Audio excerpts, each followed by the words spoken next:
At the start of the 2026 competitive season for Pokemon Go, the game received one of its biggest updates ever. And no, it wasn't a new Pokemon getting added to the game or a new attack getting added, it was actually a reduction in the switch timer. The switch timer at the start of Pokemon Go PvP was at 60 seconds, but had previously been lowered to 50. And with this update, the switch timer was reduced to 45 seconds. Now at first, this doesn't seem like it would be a massive change, as going from 50 to 45 seconds, how does that materially impact the game? Well, this all has to do with how long each charge attack takes in a game of Pokemon Go PvP. A charge attack from the moment you click the button to the moment the damage lands is about 10 seconds. In a 60-second switch timer meta, a very common strategy was called the chip and dip. If your opponent switched out of a bad lead, you could stay in, throw a charge attack to lower their HP, and then switch in your response. Only 10 of the 60 seconds would have been burned off the switch clock, meaning your opponent was still stuck in that matchup. You could, now that their health was lowered, take the knockout, and they wouldn't really have any counterplay. However, in a 45-second switch timer meta, the strategy of chip and dip can oftentimes be exploited and actually turn into a game-losing play if you're going up against a strong player. And this is because if you stay in to throw a charge attack after your opponent switches, you are burning 10 of the 45 seconds on their switch timer. So they only have to throw a charge attack or two, their switch clock will be up, they can switch back in their lead and get an energy advantage. So today, I'm going to be showcasing some of the best games from the Frankfurt and Pittsburgh Regional Championships, showcasing how good players can use this new lowered switch timer to outplay opponents and get wins. The first battle we'll be taking a look at is from the Frankfurt Regional Championships, the first regional of this 2026 season. This is the Group B Losers Finals between M.E. Weedle and Lorenz. The leads are set for game number 1, and it's a disastrous lead for Weedle, leading Tinkaton into Shadow Torterra. Weedle safe switches into Corsola.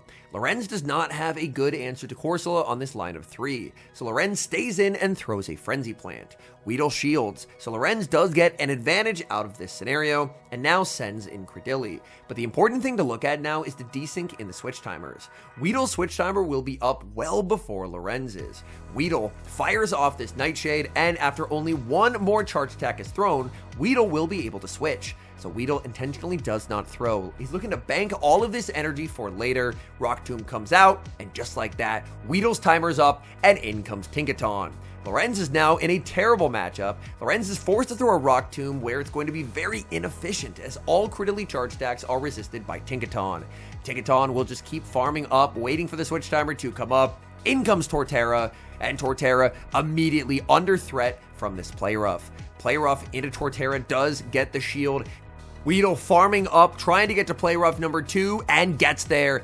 If Lorenz shields, then Weedle could switch into the Corsola and take the knockout with a Nightshade. Lorenz lets it go, and just like that, a bad lead has been completely flipped on its head. As there's so much loaded energy on the Corsola as well, in comes Primeape. Weedle is going to throw 2 and the move, which is perfect charge attack timing when you factor in the 1-turn switch. Weedle's Nightshade does get shielded by the Primeape. Primeape is going to get hit with a second Nightshade, and off of a very bad lead, M.E. Weedle has completely flipped this game on its head. Despite leading Tinkaton into a Mud Slapper, M.E. Weedle flipped this game and is now going to get such a dominant win that he doesn't even have to use his third Pokemon. He has a Credilli in the back, and he's not even going to have to reveal his final Pokemon. That is the power of this new 45-second switch timer. M.E. Weedle completely flips the game on its head, and his Credilli never sees the field of play. An incredible come-from-behind win, and it just showcases the power of this new switch timer. Both battlers lock in for game number 2, and it's the exact same leads as game 1. Tinkaton into Shadow Torterra. M.E. Weedle safe switches into the Corsola, but this time Lorenz is not going to fall for the bait. Lorenz does not stay in to go for the chip and dip, and instead will immediately bring in Credilli. Credilli going to get hit with a Nightshade before the Rock Tomb debuff can be applied. But Credilli does typically emerge victorious in this matchup. Credilli does take damage before the debuff gets applied, which means this matchup will be closer than it usually is. Credilli going to get outpaced once again. That energy advantage of Corsola switching in, proving to be a pretty nice benefit for Emmy Weedle. The Nightshade is going to land, and now this is going to be very, very close. Can Emmy Weedle get the Astonish down and win Switch Advantage? Switch Advantage would be very, very nice, as then it would be Torterra onto the Credilli, but the Astonish does not knock out. Credilli hangs on with 1 HP remaining, and Credilli is able to maintain Switch Advantage for Lorenz. Emmy Weedle sends in the Tinkaton, getting a small head start. Torterra going to be greeted with the Credilli, but there's not a clear counter switch for Lorenz, and Lorenz stays in and desyncs the switch timers by firing off this Frenzy Plant. Frenzy Plant is going to be shielded. Emmy Weedle farming up a ton of energy, and Emmy Weedle will now go for the Rock Tomb bait. Lorenz puts up the shield, but now the switch timers are desynced by 25 seconds. Emmy Weedle's switch clock will be up any moment. In comes Charjabug. Charjabug gonna try and get to a super effective X Scissor, but it's immediately going to get debuffed, hit for super effective damage with the Rock Tomb, and the switch timer is up. Again, the desync and switch timers being punished, as now Emmy Weedle is going to be hit with debuffed discharges. Discharge already one of the worst moves in the game, and now this game is firmly in control for Emmy Weedle. Emmy Weedle shakes off another discharge. That's not going to be a problem whatsoever. Emmy Weedle looking for the full farm down, getting the full farm down, and that's going to seal it. In comes Torterra. Torterra going to get KO'd one way or another. Torterra, play rough. They do put up the shield, and there's the switch into Credilli. Credilli gets the Grass Knot, and despite having terrible leads in both games, Emmy Weedle is able to take advantage of desyncs in switch timers to fight back and take the win. The next match we'll be taking a look at is from the Pittsburgh Regional Championships. This is the Group B Losers Finals between Hashira and Low Winery. The battlers lock in their teams for game number 1, and it's a very negative lead for Hashira, as Hashira leads Credilli into Tinkaton. Tinkaton completely walls energy from Credilli, so this is a very bad spot to be in. Hashira is just going to look to farm up as much energy as possible, waiting for Low Winery to throw energy. Low Winery fires off the play rough, that's going to connect, and now Hashira will look to save switch into Tinkaton. But Tinkaton is going to be chipped. Low Winery fires off the Bulldoze. Bulldoze is going to connect, checking for a potential Bulldoze debuff, but no debuff comes through. Now Low Winery is going to choose to send out Credilli, preserving that Tinkaton. But in doing so, Low Winery has again desynced the switch timers, which previously wouldn't be a problem under the old switch timer, but under this new switch timer can absolutely be punished. Hashira not going to throw energy just yet, as the switch clock should be up very soon. Hashira just keeps farming, waiting for the switch timer to come up, and there it is. Back in comes Credilli, and suddenly this Credilli energy that went nowhere into the Tinkaton is very threatening and forces a shield from the Credilli. Low Winery will go for the Rock Tomb, but at -1, Rock Tomb simply will not be enough to pick up the knockout. Switch timer is available, in comes Furret, and Furret will be met with a -1 Grass Knot. Furret will be able to get a farm down, but what's going to win this game for Hashira is the energy that she stored on Tinkaton. Tinkaton going for the play rough, losing charge attack priority to Furret as Furret goes for the Swift. Swift does get shielded, but unfortunately for this Furret, there's just so much pressure that this Tinkaton can exert. Tinkaton gets a shield with the play rough, but Tinkaton is just going to outpace here. Furret switch clock is not available, and that guarantees that this play rough is going to land. Now Furret is a very bulky Pokemon. It's barely able to hang on, able to bank a Swift, and in comes Tinkaton.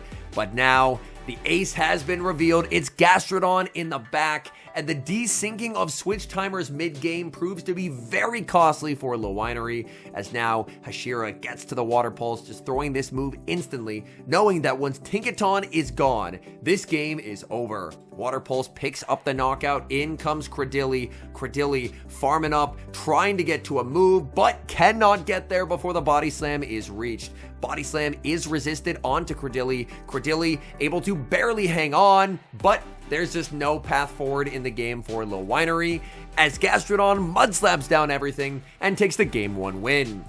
The roles are reversed in game number 2, as now it's Hashira leading Tinkaton into the Credilli for Low Winery. Low Winery is ABA weak in this matchup, as both the Credilli and the Furret are completely walled. Tinkaton is going to strike first with a play rough. Low Winery can look to try and save this energy, and in comes Talonflame. So Low Winery employing a little bit of the strategy that Hashira did, where Credilli energy is very, very valuable in every matchup that isn't that Tinkaton. So saving it, hopefully that energy will be more valuable later on, and now it's Shadow Talonflame versus Credilli. Normally, Credilli with its signature Rock Tomb debuffs can debuff and win through basically any matchup, but Shadow Talonflame has Flame Charge effortlessly able to put its attack stat back to normal. And now that means this Fly is at full power. Fly is gonna land, Credilli hangs on, Credilli cannot get the Rock Tomb, and now Hashira is in trouble because the Talonflame is guaranteed to make it to a Fly. Fly can force the shield, and there's a loaded Rock Tomb on that Credilli. Talonflame realizes it cannot get the double up, will go for the Fly right here, and now Hashira has to make a prediction. Will Low Winery go for the snipe? Yes, she does, but the catch, Hashira with the prediction. Rock Tomb would have been catastrophic damage onto that Moltres, but onto the Tinkaton, it barely does anything. Even so, this is still going to be a difficult game to win, as Low Winery still has a shield advantage. Play Rough lands that does do some pretty significant damage onto that Credilli. Credilli returns fire with the Rock Tomb. Rock Tomb is going to get Tinkaton low. Tinkaton will outpace, but Tinkaton actually does not want to knock out here, because if Tinkaton is able to take the knockout, then Low Winery gets the energy advantage. But by not throwing her energy, Hashira is the one who gets knocked out, and now she gets the one-turn head start against the Furret. Furret not going to get the full sneak because it's one turn behind.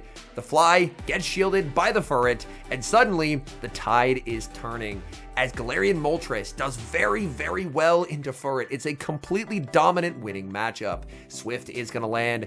Unfortunately, the Furret is not going to be in a range where Fly can knock out, so the Brave Bird is needed. Brave Bird on charge attack priority, denying the Swift from the Furret. Brave Bird lands, picking up the knockout, and everything for Low Winery is so low. In comes Credilli, that gets farmed down. In comes Talonflame, that gets farmed down as well. And Hashira takes the series 2-0. The next match we'll be taking a look at is from the Pittsburgh Regional Championships. This is the winners finals between Zweilous and LNDS Steiner. And this is the decisive Game 5 with the series tied 2-2. The trainers lock in for this very important final matchup, and it's going to be Corsola for Steiner into Credilli for Zweilous. This is a lead win for Zweilous as Credilli is able to win the Zero Shield. However, Steiner has other ideas. If Steiner's going to lose the lead anyway, may as well save the energy and aggressively pivot into Credilli. This is a bit problematic for Zweilous, as Zweilous does not have a particularly strong check. Rock Tomb comes out from Zweilous and is instantly no-shielded by Steiner, but Zweilous still decides to stay in. This allows Steiner to go for the Rock Tomb. Rock Tomb is at -1, but continues to desync the switch clocks.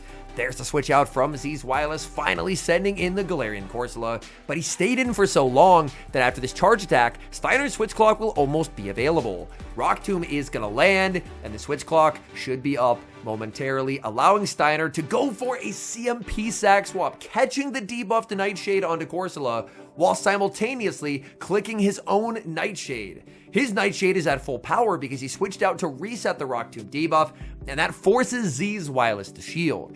An amazing play from Steiner. Zweilous realizes he will not get the Astonished farm down. Steiner is going to make it to the Nightshade. Zweilous gets the shield with the Nightshade and switches into Corviknight. This Corviknight is going to catch the Nightshade, but in doing so, this desyncs the switch timers, which is favorable for Zweilous. Now out comes Shadow Annihilate. Shadow Annihilate, ever terrifying. It does have a significant pacing disadvantage, but Air Cutter, although super effective, is a very weak move. Air Cutter lands, Corviknight does not get the boost, Corviknight gets to another Air Cutter, but it's not going to be enough because beforehand, the Rage Fist is reached by Annihilate.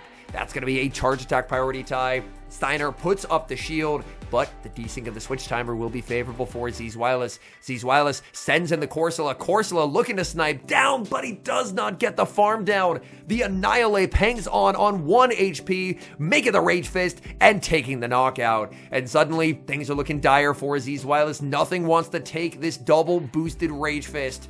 Rage Fist is going to land onto Credilli. Steiner now in a potentially winning position as he sends in the Corsola, and he should be able to take this game with the energy that he has on his Credilli. Rock Tomb lands, picking up the knockout. In comes Credilli. He has to watch for Zweilous. Zweilous gets the catch of a lifetime onto the Corviknight, and that forces Steiner to go for a perfect undercharge. He undercharges, but it's too much, and that allows Zweilous to make it to the air cutter, take the victory, and advance to the grand finals in Pittsburgh. The grand finals would be a rematch between Zweilous and LNDST Steiner. And for game number 1, it's a worst case scenario for Zweilous, leading Charjabug into Bastiodon. Not only that, but there's a Credilli in the back, so there really is no way out for Zweilous. Zweilous banks energy on that Charjabug before sending in Credilli. Bastiodon more than happy to stay in against Credilli, as Bastiodon does have a dominating matchup there. And for Steiner, if Steiner just stays in and wins Switch, then he can pretty comfortably put the Corsola onto Charjabug, and Corsola absolutely crushes Charjabug since it's not running Crunch. Grass Knot after Grass Knot connect into the Bastiodon, but this is a Bastiodon. This is what it does best, just absorbing neutral hit after neutral hit. Zweilous farming up, trying to get to another Grass Knot, but before he can get there, the Stone Edge is reached by Bastiodon, and Zweilous decides to let this go, because Zweilous has a plan, and that plan involves a 1-shield farm down with Corviknight. Corviknight's energy can threaten everything on this line of 3 that Steiner has brought. This means Steiner cannot afford to stay to his original plan, which is stay in and have switch advantage. So he aggressively pivots into Credilli, but Zweilous makes the read, sending in Charjabug, predicting the switch out, and suddenly this Charjabug energy that was so useless into the Bastiodon earlier is suddenly looking very, very threatening. X-Scissor after X-Scissor, and just like that, in a split second, Steiner goes from 2 shields to 0. Rock Tomb would easily take the knockout. Zweilous can absolutely not afford to let this Charjabug get knocked out. As if Charjabug gets knocked out, then the Credilli will have an ability to apply a permanent debuff to Corviknight for the remainder of this game. It's going to be a race to the move. Steiner banks the move, sends in Corsola, so that Rock Tomb will be available for later in the match. Corviknight is so far ahead of the Corsola. Corsola, no shields left to hide behind, so the payback is guaranteed to land. Immediately followed up thereafter by the Nightshade, but Nightshade is only going to hit for neutral damage, and for Corviknight, that's not a problem. Corviknight will look to overfarm as much as it dares. This is not air cutter range. A payback will still be needed. There's still the move loaded on that Credilli. Credilli would be able to take a knockout onto Corviknight if it landed. In comes Credilli, and Credilli will get to take the KO. So Corviknight will get knocked out. It's all up to Charjabug. There's a switch into Bastiodon. Bastiodon going to get knocked out by the discharge, and now it's going to be a race to the move. Can Credilli get the farm down or get to the Rock Tomb? Credilli gets neither as the X-Scissor is reached, and Zweilous, despite leading a Charjabug Credilli core into a Bastiodon, is able to take the win. All in all, I felt like these were some very high-level examples of how you can utilize this new switch timer to get wins. Although it may not be initially obvious how a 5-second reduction in a switch timer can be a massive increase in the ability for trainers to make skillful plays, I hope these battles were able to demonstrate just that. The game of Pokemon Go PvP, it to me is a very complex game. It is a game with a lot of moving parts. It's not necessarily I just win lead and I win the game.